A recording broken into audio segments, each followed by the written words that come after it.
Hi, everybody. We want our listeners to be happy and safe, and so this is our first ever trigger warning. On this episode, our conversation includes the frank discussion of sexual and domestic assault, as well as other topics which might be distressing to some listeners. None of the discussion is graphic, but if hearing about these topics is troubling for you, we recommend that you listen to a different episode of the podcast. Our Ms. Marvel episode is basically a hug fest, so if you haven't listened to that episode, go check it out. View from the Gutters presents Back Matter, episode 8 Point Now.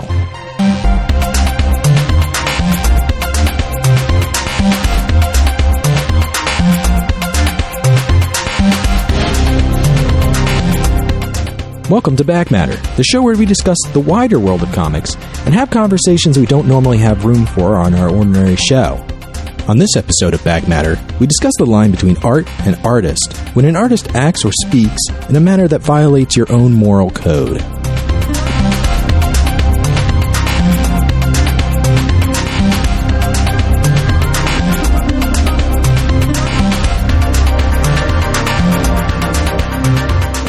Is this 10? Well, we're going to put it out before 9. Oh, we're going to put special, we'll just say special edition. Yeah. So welcome to Back Matter Special Edition. I am Joe Preti. I'm Tobiah Panshin. I'm Kayleigh Fleeman. I'm the spawn of Joseph Preti. And I am Michael Martin. And we will be your hosts this evening. So we threw this together kind of at the last minute, as our listeners will know, subscribers to our Facebook page will know, on December 31st. Not December 31st. I'm sorry, October 31st. Jesus. Well, I didn't specify a year, so I'm okay there. October 31st, Rock Upchurch, the artist and co-creator of Rat Queens, was charged with first offense assault and a few other things. Yeah, basically was in a domestic violence incident with his apparently estranged wife. And to listen to his account of the story,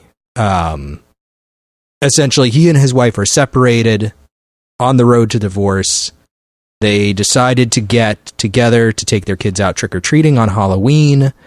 Some kind of fight broke out between the two of them, and he attacked her, inflicted some level of physical harm on her, and that ended with him being arrested and taken to jail. Yes. So now everybody can unpucker your buttholes, because we are not going to be talking about he said, she said. We're not going to be talking about that particular incident other than in a general way.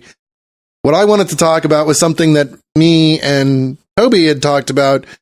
I think it was it late last year or early this year? I think it was late last year. I think it was late last year when several women came out and made allegations that Brian Wood had done some pretty awful shit. Had treated them propositioned several of them, kind of thrown his weight around. There was a woman that was an intern at DC right now, Tess Fowler, who was a editor of Comics Alliance. Yes, had, I believe, written and edited comic books in the past, and I guess she's an illustrator. Yeah, Tess Fowler's an illustrator who I think at the time was trying to break in, and it was at a con, and he had approached her and derided her art somewhat. Well, from what I understand, she had tried to solicit advice from him. Right. Here's my portfolio. What do you think? Etc. and so forth. He had invited her up to his room, which she declined, and then he made some incredibly I don't quite know the right word. Untoward advances. Yeah. But he called her names in public. Attempted to slut shame her, I guess. Yeah. Well, yes. I mean, mistreated, I think, to a severe extent, several women that worked in the industry. And once again, we're not here to talk about those allegations in particular. The conversation we wanted to have when that happened, and we were unable to get it going, was, do you continue to I mean, it's a big question. It's kind of hard for me to phrase. Well, it's about the separation between art and artist. Yes. It's a question of when there's a piece of art that you like, or a particular creator who continually makes things that you enjoy, and then you find out something about them which violates your own code of morality. Yes. Do you have some sort of obligation to not consume their media? Yeah. Or to what extent is there a community need to out these people, to talk about the things that they did wrong and extract some sort of recompense for them? Or from them? Well, and this is the thing, because this is a quandary for me, because the first time I really struggled with this was, I'm a film buff, as anybody that listens to our podcast knows, and Chinatown is one of my favorite films, and Roman Polanski, I mean, convicted of rape, pretty repugnant fucking act, and then he fled the country to a non-extradition country and has been living there ever since. So it's not like... Never faced consequences. He never really faced the consequences of it, and so... And, it's like, and this is not an isolated incident. No, absolutely not. You've got the recent allegations against Bill Cosby, allegations against Woody Allen. You've got the Brian Wood thing. You've got the Rock Upchurch thing. In football, you have Michael Vick, who had a dogfighting ring and went to prison for that, and then came out. And there were still people who were like, "I want nothing to do with this guy," even though he had, at least theoretically, served his time, paid his debt to society, and should now be forgiven for his past crimes. Like, that is how jail is supposed to work. But everybody has their preference level. Everybody has the level at which they're comfortable. And there were a number of people, perhaps rightly so, who still said, no, this guy should not be let back into the NFL. Yeah. And I mean, even with, what's his fucking Adrian Peterson right now with this whole, who's the one I'm thinking of? The one Adrian that Ray Peterson Rice beat his kid. Adrian Peterson beat his kids, and then Ray Rice beat his wife. And of course, those were both huge fucking NFL clusterfucks. But like, so this is the thing, right? Do you or don't you? Like, where does that lie? Because I'll tell you something. I don't know. Like, I don't know how I feel about that. I think that Curtis Wiebe made a statement. He did make a statement, and I think it hoed the right line between saying, this is a person who is a close friend of mine. He's obviously in a very bad place right now. I care about him deeply, but, he needs to step away from the comic for a while and get his shit together and make some sort of recompense. And so, he's off the project. Yeah. Which, like, he is not drawing it as of right now. And, for myself, in that particular case, I feel like that is an appropriate level of opprobrium. Yeah. I mean, but I have agree. seen people explicitly saying he's still co-creator. He derives money for this. He's going to get money from the comic sales. He's going to get money from the cartoon that is in the works. Yeah. I cannot in good conscience support any of those things because he's getting money. I'm essentially giving money to somebody who beat his wife. And the issuer becomes the issuer, because I make up language, The issue, like, especially with Rap Queens, becomes even fucking stickier for me when you look at what Rap Queens is, which is one of a very small group of comic books, of fantasy comic books, that revolves around a female cast, that has strong characterizations of women, that, I mean, you don't have that shit. And so the question then becomes for me, well, do you stop supporting that? Like, well, it becomes even murkier when you add the fact that Tess Fowler is going to be guest drawing an upcoming, I think the next issue of Rat Cleans is coming out. And how do you balance that? And so, well, I mean, I know what I'm going to do. I'm going to be like, well, it's okay. I'm going to go ahead and get it, right? But still, like, it's a complex issue. It's a complex issue. And so that's why we have people here to talk about it because that's what we do here at Back Matter. We talk about complex issues like vulva on mermaids. Yeah. And that's my area of expertise. The compressed nature of comics in the 90s and when Kayleigh, and stuff like that. Will you be my Sifu on mermaid vulvas? It's awesome. I mean, she does not just mermaid, but Medusa and all manner of, I don't even know what you call them, but I know what you call their vulvas, like octopus mermaids, shark mermaids. I got that shit. Like, I'm on that.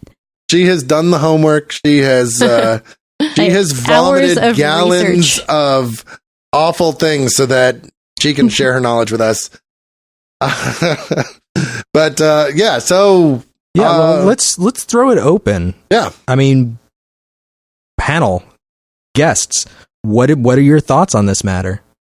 So in the Rat Queens issue in particular, I have a lot of really hard feelings to sort of work through.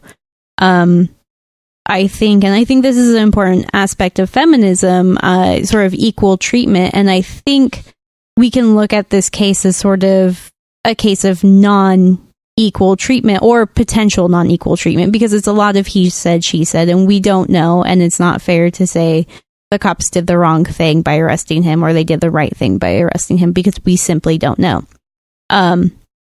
However, it has been the case historically where a woman is abusive and the man gets arrested for domestic abuse, which is not fair and which is not right. So that being considered, I have a lot of really strong opinions about this case in particular that I have to work through. I think it's appropriate to note that we are recording this on the night when Ferguson protests are sweeping through cities across the nation, including Olympia. There was one going on like at the corner where our studio is. Yeah. And that is ultimately an issue of, police authority. Yeah. Do you just believe what a police officer says? Yeah, and that's, like I said, I have a lot of really hard feelings towards this case in particular. That being said, I do think that ultimately the most ethical decision was being made by removing him from the comic. Sort of given the buzz around this, given the image that Rat Queen has and what it means to a lot of female fans and to a lot of potential female fans, future female fans, and people who have left comics because they felt like they weren't being included. I think that the meaning that Rat Queens has for a lot of people is more important. That being said, I don't think it's fair to persecute him. And to say, oh, I'm going to drop this comic, which means a lot and is a very important piece of work, because fuck that guy. I'm going to drop it because fuck that guy. We simply don't have enough information. I think that comes to issue in a lot of cases like this where an artist has been accused of something. And there are times where an artist has been proven to do something and to be an asshole, and that becomes its own sort of beast. But in cases where it's still open, where we still don't know, I think the best thing to do is to be fair, to be balanced, and to understand, take every case individually, understand it, and come to your own terms ethically about what you're going to do. And I think, so apparently it's not pronounced weeb. It's Wabe. I think it's Wabe. Wabe?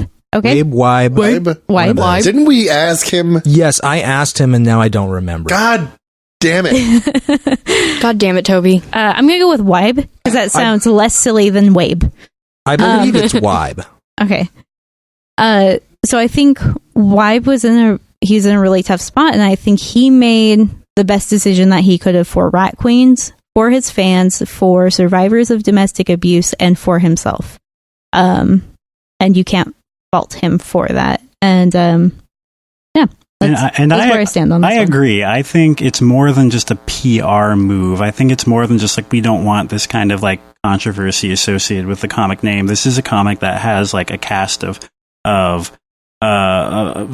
varied, strong female characters, and more than like fleshed out, complete. And I imagine that there's a fan base that really reflects that. And to have somebody to have somebody whose name is marred like that, I guess, in association with domestic abuse problems, it just simply doesn't fit what the comic is trying to do, I don't think. I agree in general principle, and I think that in that particular instance, the right steps are being taken.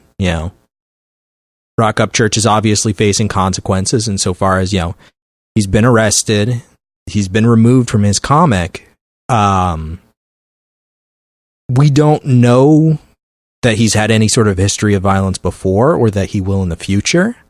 I think that he himself needs to make some greater statement of contrition to the community as a whole, because I think that there is a level of obligation that you have when you're like a known person, when you're a name, when people look at you and go, this person's words have weight for me, their actions have weight for me, like the things that they do matter. I think that you have a certain obligation to the community as a whole. And I think that is why the consequences are important in these cases, because if we just say like, oh, well, he's suffered enough, let's let him off, like it sends a bad message. Like there has to be some sort of consequences specifically because he is a known person. Yeah, absolutely. Absolutely. But I think the counterpoint to that is, when are the consequences enough? Is the fact that he had an incredibly bad night and did something horrible. And I want to stress that taking physical violence against anyone is reprehensible. Is that reason enough, though, that he should never have a career again in his chosen profession? Should he be forever, exiled from the world of comic books because he did this one terrible thing? I mean, I think that's, I mean, clearly not. People will change, right? The one thing I keep thinking too in regards of redemption is, and I know it's a completely different thing, and so I'm not at all trying to make an analogy here. When I was a kid, Pete Rose was like a god of baseball, and he got caught betting on his own team, and they barred him. They kicked him out of of Major League Baseball forever, and they have barred him, even though he's one of the greatest players ever to play the game. They have barred him from the Hall of Fame since that, and there's a lot of people that think that's really fucked up. This guy made a mistake, and he is paid for that mistake through and through and through. So. And I mean, he has shown himself like repentant of that act, right? Yeah. The thing for me, what happens to me is that it's easy for me to sit here and go, Polanski made masterpieces. You watch Rosemary's Baby, you watch Chinatown, you watch any one of a number of his films. They're compelling, they're well made, they're beautifully shot, blah, blah, blah, blah, blah, right? You can say Woody Allen made some incredible movies. You can say that Manhattan is an important cultural work. You can say that Sleeper is an incredible comedy. You can say all these things, and it's very easy for me to defend them. I can say, well, I think Weib did the right thing by removing Rock Upchurch from the book, and it's a book I want to support because it has a positive message, and it's something that I'd like Audrey to read when she gets a little bit older, because like even I was kind of like, wow, there's a lot of profanity in this book. But I was actually more concerned about the gore. Well, and the gore, it deals with some slightly more adult. Yeah, and I'm not sure that that's entirely appropriate. Well, I think, but I mean, this is American society. We don't really care about violence. Whatever. That's a whole other conversation. Yeah, absolutely. And I will say that I did not think that the violence in Invincible was. One of the reasons I wanted Audrey to read Invincible was because of the violence, is because it's not glorified violence in Invincible. It's always very real and it's very shocking. That's true. So, but it's very easy for me to sit here and defend these things because I have love for them. But like at the same time, I'm going to be honest here. I think if you bought one of Chris Brown's albums after you saw the pictures of Rihanna and the fucking Rihanna. Sorry. I will kick you out of this fucking room. Rihanna, after you saw those pictures, and everybody fucking saw them because they were on the internet. I'm just going to go ahead and turn Audrey's mic off. Just do it now. Rihanna? Like, we'll just what? edit around it and no response. People will be like, who's I don't understand how you could justify that to yourself, because you are supporting somebody that fucking beat clearly and with malice. Yeah. I think that is absolutely a very clear-cut case. But I think that the more questionable example is Bill Cosby. Because by a number of accounts that have come out, Bill Cosby's a rapist. On numerous occasions, he drugged and then had non-consensual intercourse with women over a long period of years. He was doing this while he was making The Cosby Show. While he was producing this, great work of American television that has had a hugely positive influence on the representation of African Americans on television and in the wider culture. Like, it's something that's beloved by millions of people.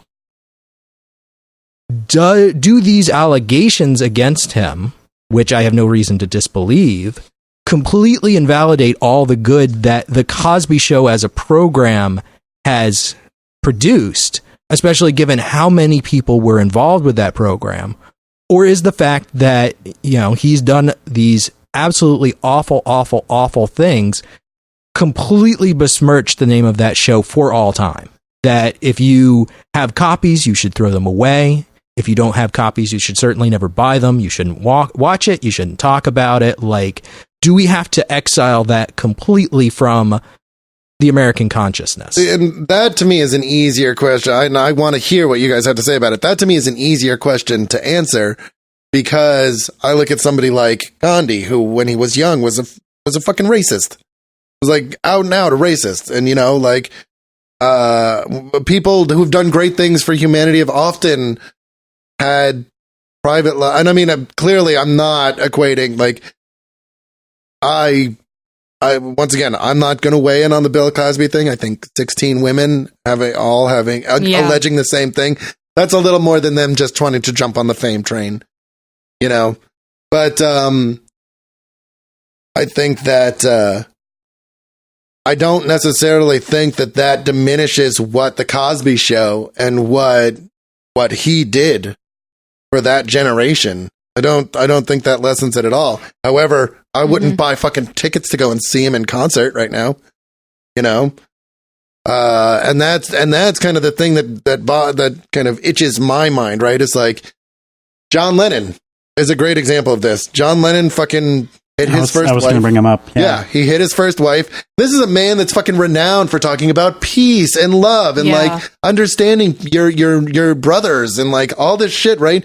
And he was he hit his first wife. He abandoned his first family. Yeah. He's a known like misogynist and like a player, and just like really kind of exploited the whole free love thing to just like basically just sleep with whoever he wanted, whenever he wanted, and just discard them as nothing. Like, it was And then it seemed like later in life he kind of realized that he was a fucked up individual, and he tried to bridge some of those. And I really think that is one of the critical elements. Is, does this person express remorse for their actions? Oh, absolutely. I mean, absolutely. And I think that's a huge bringing it back around to the rock up church things. If he does express remorse, if he does try to make acts of recompense, if this does in time turn out to be a one-time thing that he deeply, deeply regrets, I absolutely believe that it's appropriate to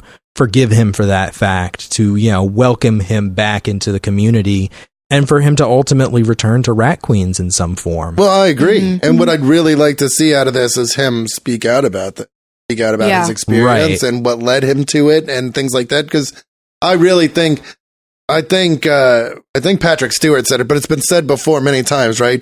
Like, the biggest factor in domestic violence the biggest sect of the population that can help violence against women is men, because we're perpetuating it.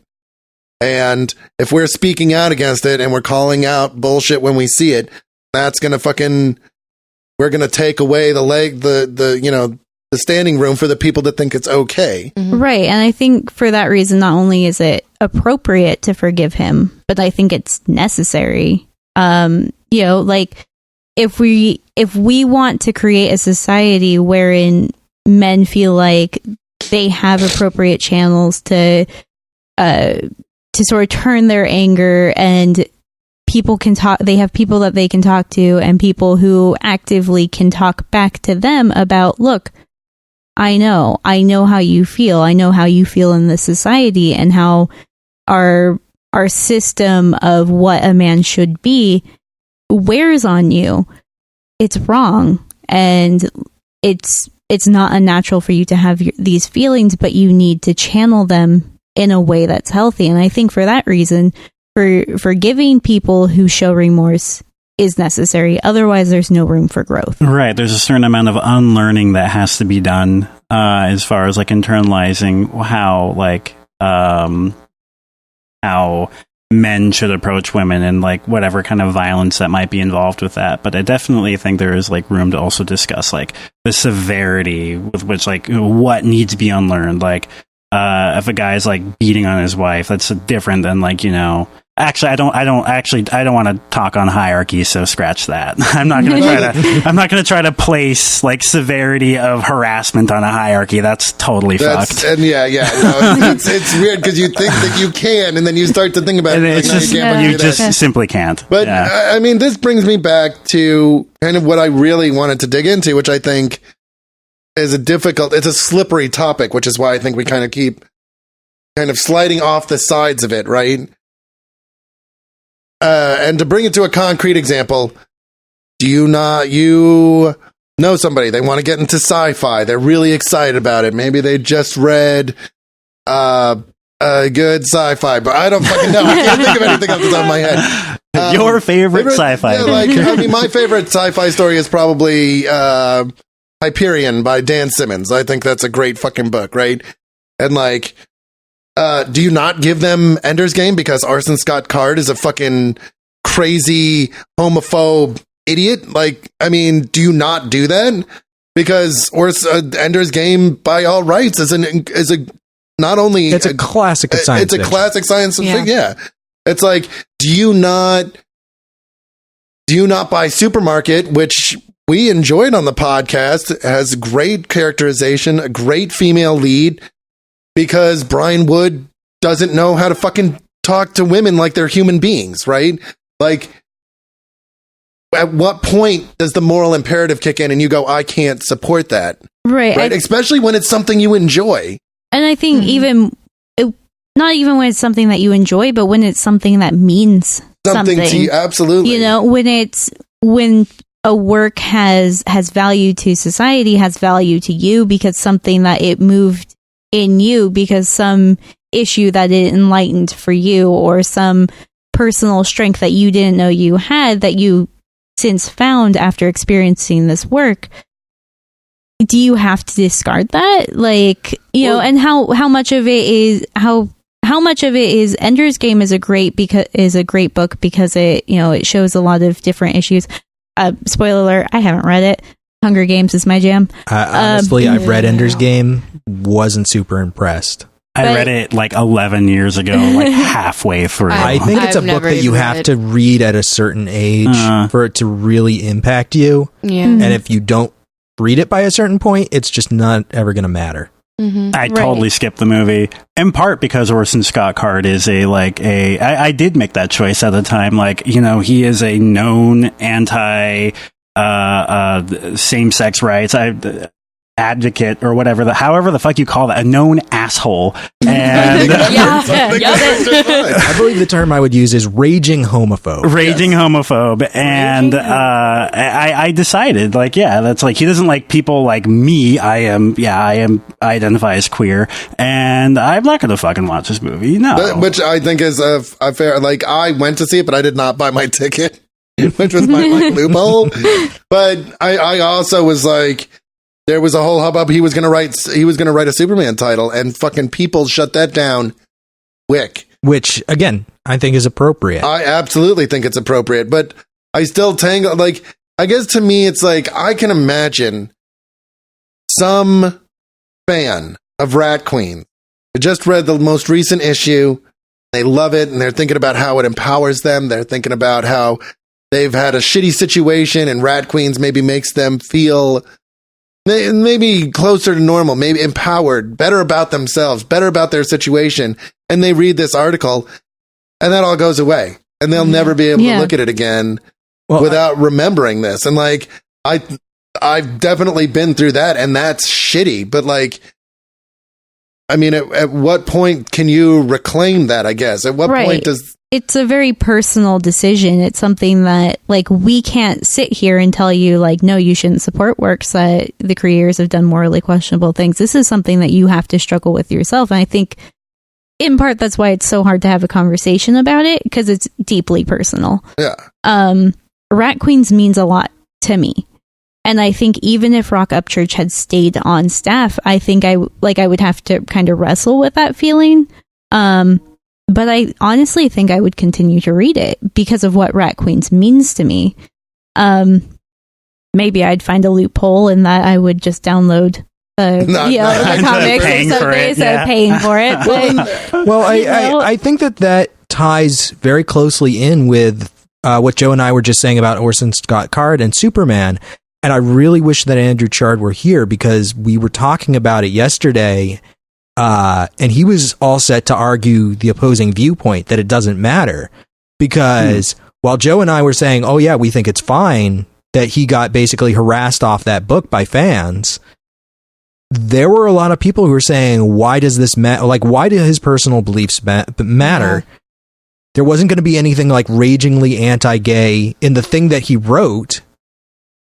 So why does it matter what his personal beliefs are? Like, if it doesn't impact the art, why does it matter what this guy behind the screen thinks? Well, and even more to the, like, there are those people who very strongly believe, like, art should be looked at in isolation by itself, without deference to who the artist was.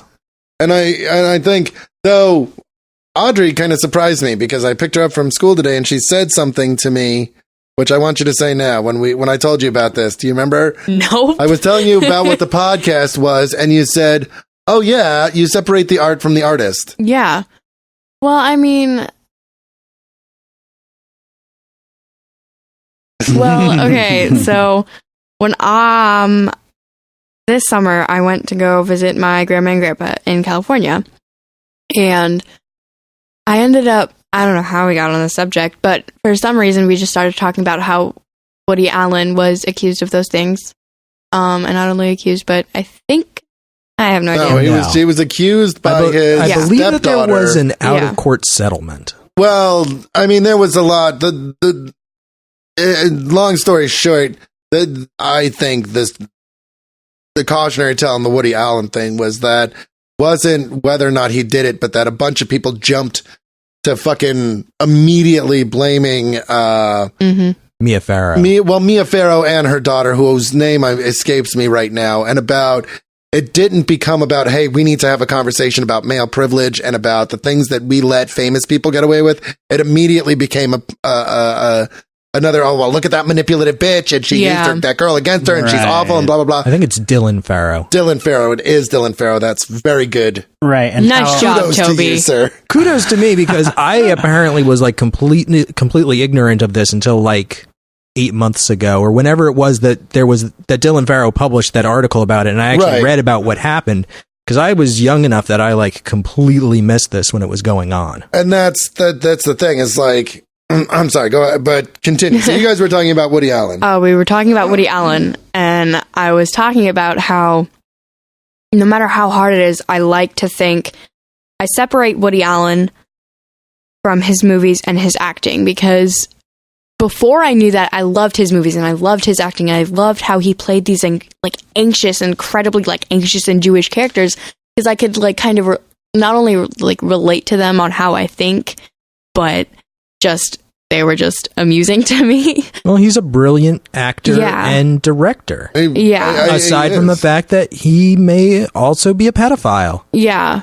And I had this conversation with my dad too, and it's incredibly hard to distinguish the person from what they do. And I'm not talking about the acts that they have done. I'm talking about the things that they produce and the art that they make. Like Toby was saying, you're talking about the difference between the person that they are at heart and the character that they play in real life. The persona that they put, their public persona. Well, and then what that public persona, I mean, I personally think that good art comes from that real place. Yeah. We talked about that on Nausicaa. We talk about that a lot, about genuineness, about honesty. Mm-hmm.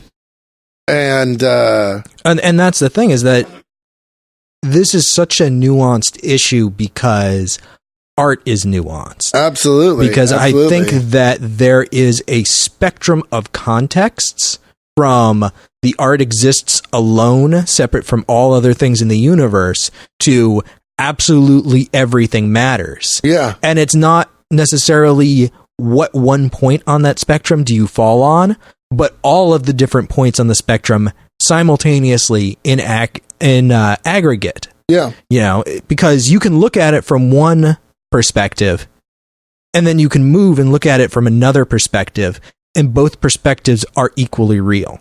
Mm-hmm. Yeah, and I mean, I'll tell you something. Like, simultaneously. Yeah. I will never be able to watch a Woody Allen movie again without thinking, I'm just going to say it, like, there's a very good chance that he fucking molested multiple young women. Yeah. Right? I cannot watch a Roman Polanski movie without thinking about the hell that girl went through to put that fucking past her. Mm-hmm. And she actually released a statement recently because there was a big hubbub about it, because France was like, his citizenship in France or something? I think it was that he was talking about going to a particular film festival where there was extradition, and people wanted him to be arrested when he went to that country. Yes, and his victim came out and said, hey, listen, I've dealt with this. I am done with it. I do not bear any ill will towards him, and like I live my life, and I'd really just like to let this be where it is in the past, right? But still, it's like, that knowledge does not go away. Right. Well, that's the question of, to what extent are the crimes of individual crimes, and at what point are they crimes against society or the community itself, and what interest does the comics community or the film community or just the American community or the world community have in seeing those people experience some measure of punishment for their misdeeds? Yeah. I mean, how can you have justice if the person who committed this crime, never faces any kind of especially in a climate where a lot of famous people who do things like who are like abusers, sexual abusers, or whatever. Like there's a long-standing history of this kind of thing happening, and then celebrities getting away with it because of their celebrity. Mm-hmm. It's a climate perfectly set up to where we can move past it after like a little brief apology. But I wanted to bring it back a little bit. I think when you were talking about watching a Woody Allen film and like this thought's never going to leave you, I think as long as a consumer, as a lover of art, like I think it's possible to watch, consume, read, look at whatever a piece of art made by a creator who has done a terrible fucking thing. Oh, and I think that's possible, but I think it's possible as long as there's like this certain like kind of awareness that comes along with it. There's like a conscious choice. Like, I am watching this thing. I'm doing whatever this medium is. I'm interacting with it. And I'm also aware, like, there is a kind of a background context where this person who made this thing kind of sucks, Yeah, and absolutely. And it's possible to do that. And then also, like, I also wanted to bring up, unless you guys wanted to, but bring it up. Go. No, keep going. Freeform jazz explosion. Yeah. Going back to Orson Scott Card and Superman, the Superman title. I think yes, I'm super glad that he is not at all, that's just shut down, right? That's great. Yes, great. It's a bigoted voice being silenced, right? And whether or not like something explicitly homophobic, whether or not that would have come through, I think it could have tacitly come through in a way where like, DC isn't doing a great job at this. Marvel is doing a great job trying to create a climate where there's a diverse range of characters. There's a diverse range, like, and as subtle as, I haven't seen this, but I can imagine this as an example where like an inclusion of like in a panel, there's affectionate, like, men in the background, somehow, like, suggesting that they're in a relationship or whatever. And with a title made by Orson Scott Card, it wouldn't be there. You know, it doesn't fit into a climate of change. He is a person who has ingrained bigotry. He's been enculturated to think the way he thinks. And it's like, and whether or not anything explicit comes out, like, it's just one more straight white writer writing from a straight white perspective, and who is a known person with hatred, creating things for many, many, many people to see. I think that's great that voice is silenced. You know, especially in the case of something like Superman, where I don't think it's right that Orson Scott Card be like silenced from writing forever, right? Like he should continue producing, he should continue writing. Something like Superman that means so much to so many people, that stands as like the American ideal of what's right and what's just and what's good. Do you really want a bigoted voice writing that? Well, like, you know, and that sort of becomes that issue of, no, I don't want that hatred. I don't want that past coloring this character that I love. And that's the point where a lot of people, or well, some very loud, dickish people will cry censorship. Like, or character assassination. Yeah, like, who are you to shut him down, to stop him from speaking? Mm-hmm. And nobody's stopping him from speaking. If he wants to go out and create his own comic called Duperman to say all of the things that he wants to say in that format, he can absolutely go out and do that. Well, no one is stopping him. But the converse to that is, you don't have a intrinsic right to be able to say whatever you want in whatever forum you want, and without consequence. And without consequence, like, well, that's the big part. If you get up on your soapbox and you start spewing hate speech, and somebody goes up to you and kicks the soapbox out from under you, that's freedom of speech. People don't have to listen to you. Right. Well, and I mean, people don't have to accept you saying the things that you say and just go, oh, gee, I wish you wouldn't say that. Like, people have every right to go to DC and say, we don't want this guy saying these things in these comics. And if you let him do it, we're not going to support your comics. Well, and DC rightfully goes, well, we don't want that. So, here you guys go. He's not on the book anymore. Are you happy? Yes. All right. Like, that's capitalism. That's the marketplace. That is the marketplace of ideas. Well, look at Bill Cosby. He had a show in the works. He doesn't anymore. Yeah. And I think that's the thing to me is at the end of the day,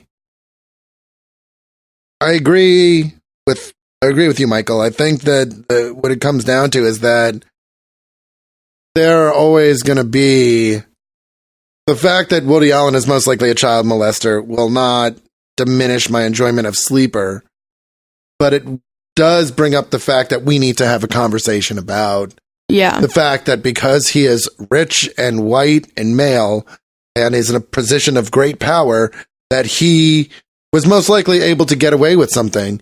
And the fact that because he got away with that, and because the conversation immediately shifted to victim blaming or to he said, she said, back and forth bickering, there will be people in this country right now that suffer with this, because I don't believe that child molesters are healthy people. I don't believe that they're necessarily malicious people either. That may not be a popular belief, but, I work with some of them, and they're good people. They're good people that were fucked up by people that did the same thing to them, that had the same shit done to them. And it's a malicious cycle, and these people need help, and they need to be able to, they need to know where to go for help, but we don't want to fucking talk about that. I think it's a really honest conversation that hasn't been addressed very fully. Because it's a difficult one, because it makes you fucking squirm. Yeah. When somebody, like the words moral, I fucking hate having moral conversations with people because I can't relate back. Like, I think about things like a mathematician. I want to be able to fucking point to your argument here, here, and here and go, that is invalid. I have a counterexample for all this shit. And with morality, you can't be like, well, you're wrong to feel that way. You know? Yeah. Like, I can't tell Orson Scott Card that he's wrong to be afraid of gay people. I can say, hey, you can't oppress people. I can say it is not right for you to feel like you can take the civil rights away from somebody else because of the way you feel. But I can't tell him that what he feels is wrong.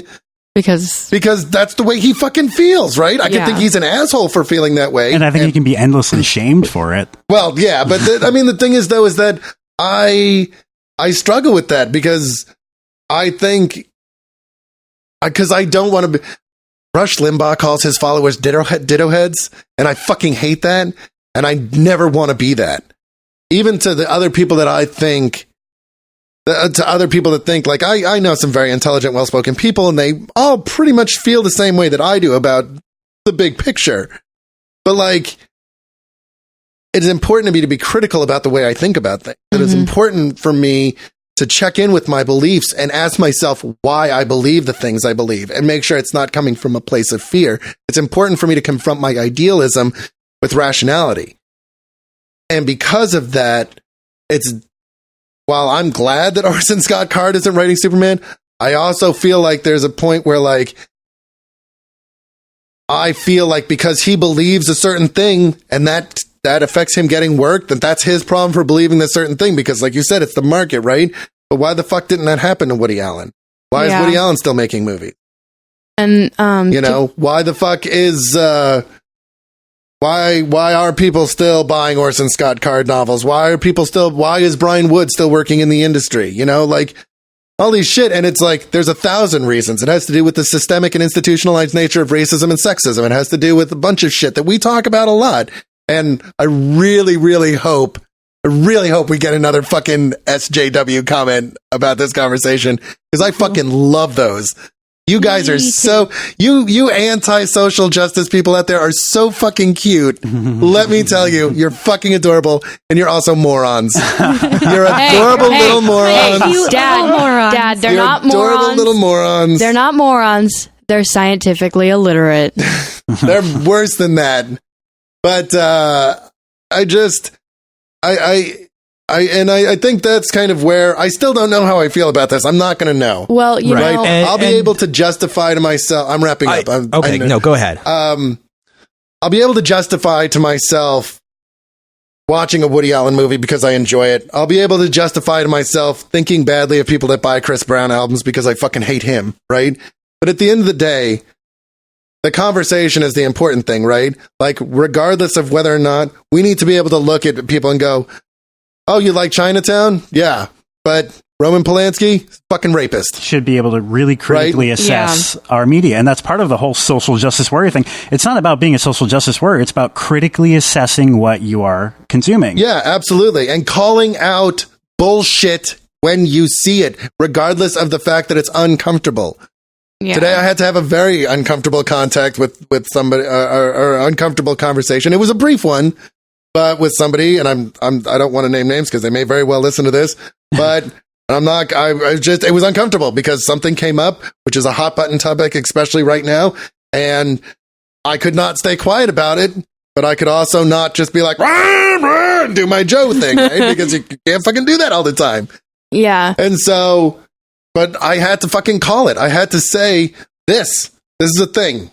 Like, you don't get to say this is not a thing because it's a thing, right? Like, now we can agree on the thing that it is, and we can have a civilized conversation about the thing that it is. But like, we don't get to just ignore it because it's difficult to talk about it because it's a thing. Yeah, and to go back to what you said, you and Michael said about celebrities basically getting a free write-off just for the amount of power they have as being celebrities. last year in choir, we sung a mashup of Fly by Rihanna and Nicki Minaj. Or Rihanna. Or Rihanna, as my dad says. I can say it wherever the fuck I want. And I Believe I Can Fly by that one dude that pissed on that one underage girl. R. Kelly. This is R. Kelly. R. Kelly. I felt so guilty for singing that song, but at the same time, I appreciated the song because of what it meant. It's a difficult thing. But I felt so guilty for singing it because I was like, I'm singing something that was wrote by someone who was a dick. A big dick. And like I felt so guilty for like singing that song, and not only singing it, but we talked about it in class, and I was just like, what about the time he urinated upon a 13-year-old girl? Yeah, like that's how old we are. Yeah, I was, that could have been one of us in that video. Yeah, right.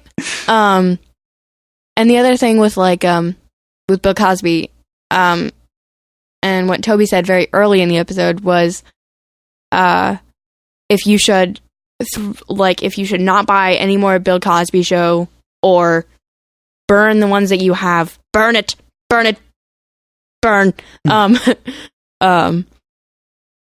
I don't.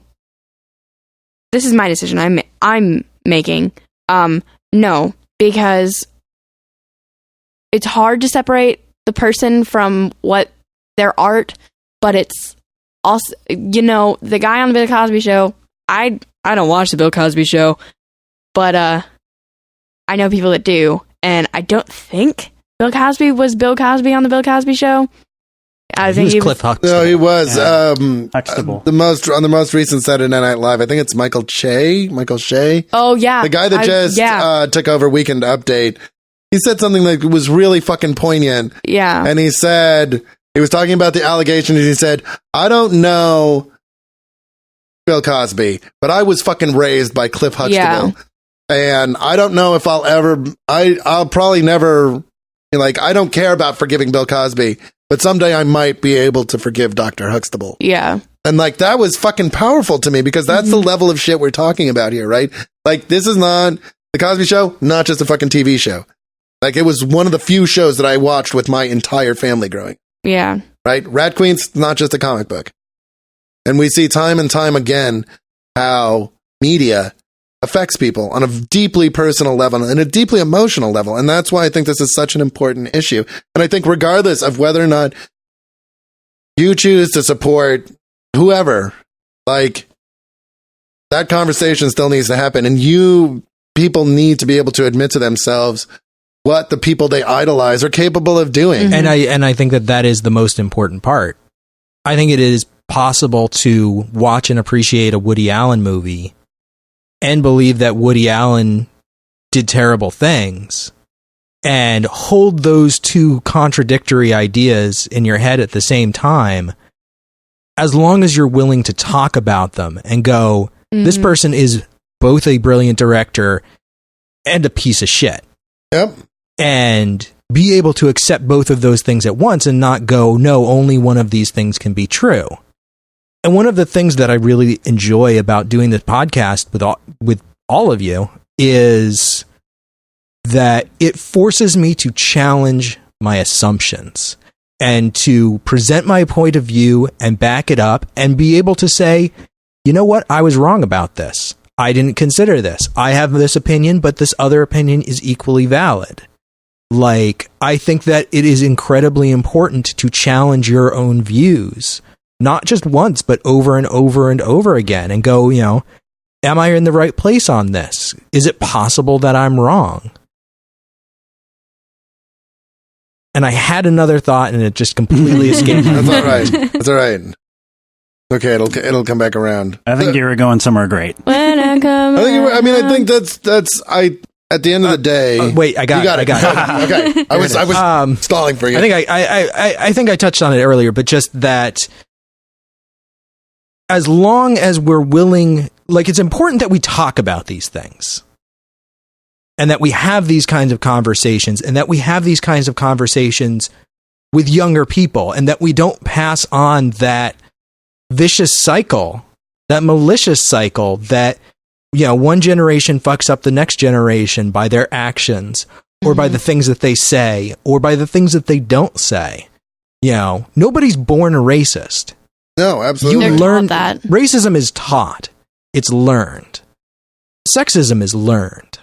And as long as we talk about these things and we say, you sit down your kid and you watch Annie Hall and you say, this is a great movie. The guy who made it did something awful, but that doesn't necessarily completely invalidate the good things that he did.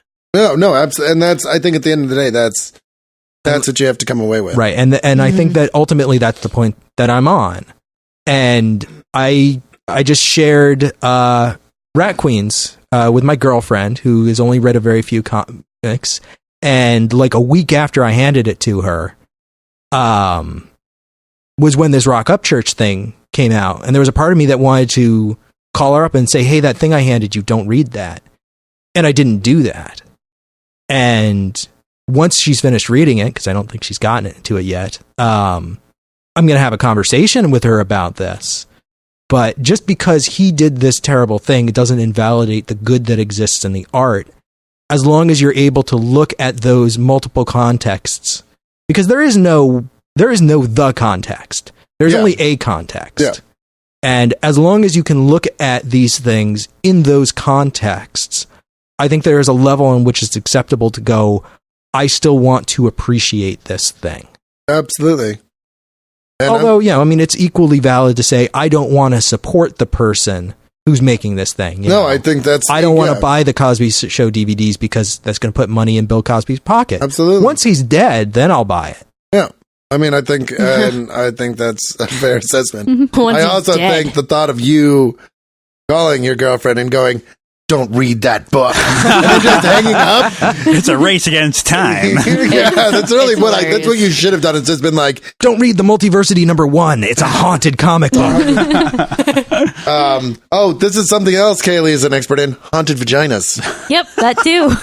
Well, you read all of Tarot Witch of the Black Rose. I did. I'm referring to our back matter with Tarot Witch of the Black Rose, in which, seriously, my guests on that episode, I will never stop being appreciative because they fucking went the distance. They definitely went the distance. And I'm glad I wasn't on that one, to be perfectly honest. It was a tough one, but it was a conversation. I think we had a fucking fantastic conversation about it, and I think we've had a fucking fantastic conversation tonight, and I'm really glad that I could have it with you guys. Do we have any closing thoughts?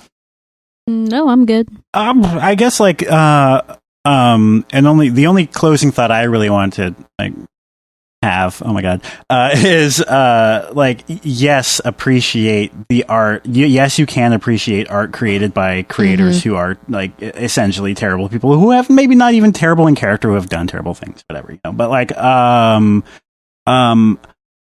and yes, you can appreciate something while acknowledging that they've done whatever terrible thing. But I also think, knowing that this creator is capable of doing terrible things, I think it's appropriate to critically assess how that may have colored their creation. How that may have somehow tacitly spilled into what it is that they're doing. Yeah.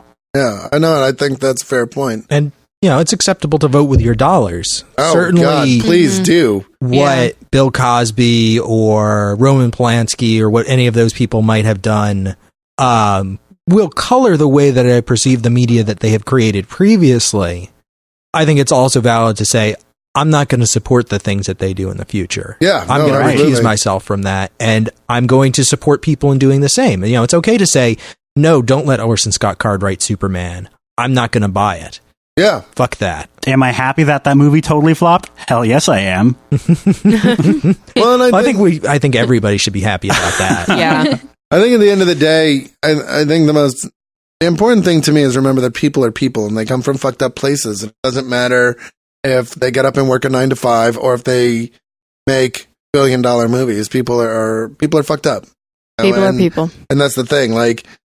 I know that John Lennon was a role model of mine forever. And you know what? He still is, because his music I think he was incredibly talented. I think he was a fucking tortured man. Yeah. You know, I don't think you can treat people the way he treated his first family. And I fucking space out on which Julian was his son from his first marriage. Mm. He totally abandoned him. He totally did. Completely and I abandoned him. And I think the thing is that I accept that he did that, you know, I accept that he did that, but I also accept that he went on to become an incredible voice for a movement later on. And those two things can both happen from the same person. Who is it that said kill your heroes? Oh God, who did say that?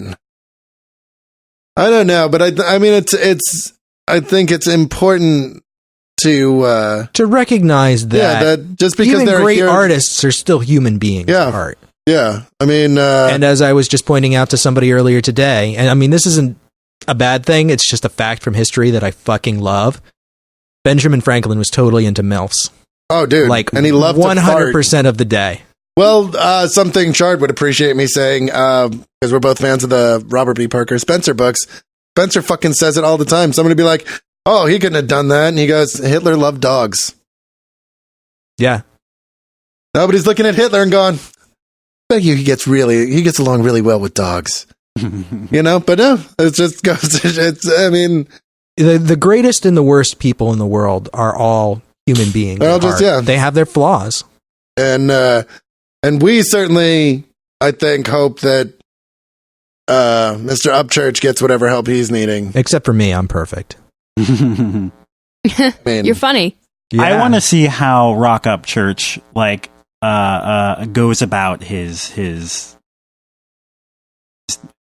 plea for forgiveness. You know. Well, and I really hope that he's able to find a place of place inside himself where he can forgive himself, where he can move past this. I hope that he's able to bridge that gap with his kids and his ex-wife, and I hope that they're able to move on from this, because I don't wish that on anybody, man. Yeah, like, that's a shitty it's situation. My hope that 10 years from now, we look back and this is the lowest point. Yeah, and I really hope that everybody involved gets the help they need, because I think that's the thing, you know, at the end of the day, we love to slur, we love to fucking just hurl accusations and shit like that, but the one thing we don't want to talk about is that everybody that's involved in these things, they're all people that need help in some way, and like that's the thing that we really hide from, is the fact that we don't want to talk about that.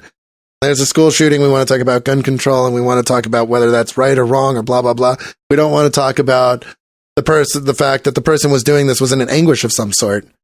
We don't want to talk about the fact that people that drug and rape people are not mentally well, right? Something happened to them that made them hate women to the point where that made them feel powerful, right? Yeah. Something happened to somebody that made them think that, I mean, with Roman Polanski is married to Shannon Tate. I mean, that's gotta fuck with you. Oh my God. Like, as much as he did a horrible thing, there's a part of me that will always say, that poor man. Yeah, right? It's like, but for the awful thing that happens to him. Yeah, and the thing is like, those two thoughts can exist. They are not mutually exclusive, right? Right. Like, he can be an awful son of a bitch for fucking raping this underage girl, and he can also be this incredibly tragic, this incredibly tragic human being for the fact that this awful thing happened to the woman he loved. Yeah, his wife, who was pregnant with his child, was murdered in the most horrible way by the Manson clan. Yeah. Strangely enough, that we're having this conversation in an even more strange series of events, the person behind those murders is marrying somebody. Right. Wait, what? Charles Manson has just been granted a marriage license to marry the 26-year-old, manager of his website or something like that. Seriously? Who the fuck knows? Yeah, there's this woman who's been visiting him in prison for like 5 or 10 years. Yeah, so I don't even know. She didn't, and she's like, he didn't do it, blah, blah, blah. And I'm like, did you not pay attention to what he was doing the first time, you daffy bitch? Seriously, this is what he fucking does. Well, it's not like he is ever getting. Oh, no, he's never. No, he's not. No, he's not. He's not. To go back to what my dad said about the school shootings and not wanting to look at one thing, but definitely not the other, because we don't want to talk about that, because that, you look at it and then you put it right back under the rug, just like cleaning my room.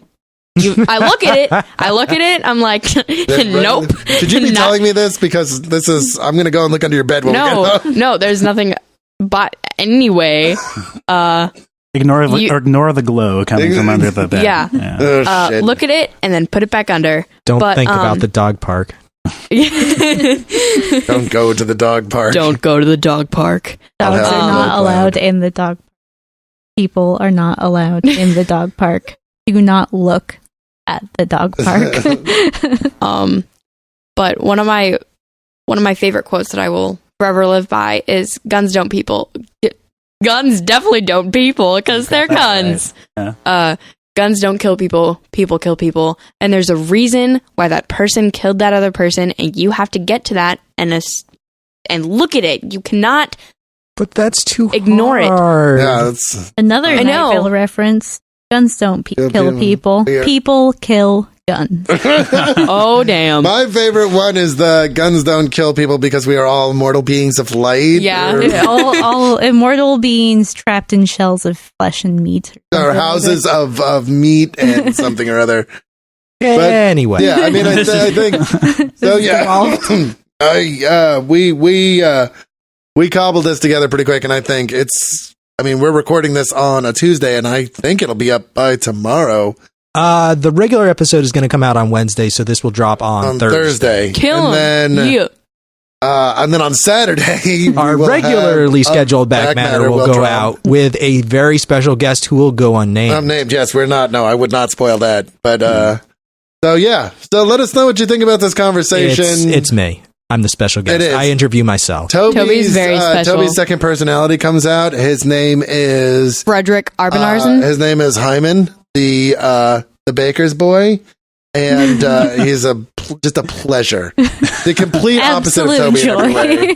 He's right about everything instead of being wrong all the time. It's great. Just an absolute delight to have on the show. I'm just going to mute that last bit out. We talk about scones. Just with the sound of a goat bleeding. He's funny instead of Toby being stupid. Good night, everybody. We love you. Stay safe out there. Good night. Good night. Good night. Be well.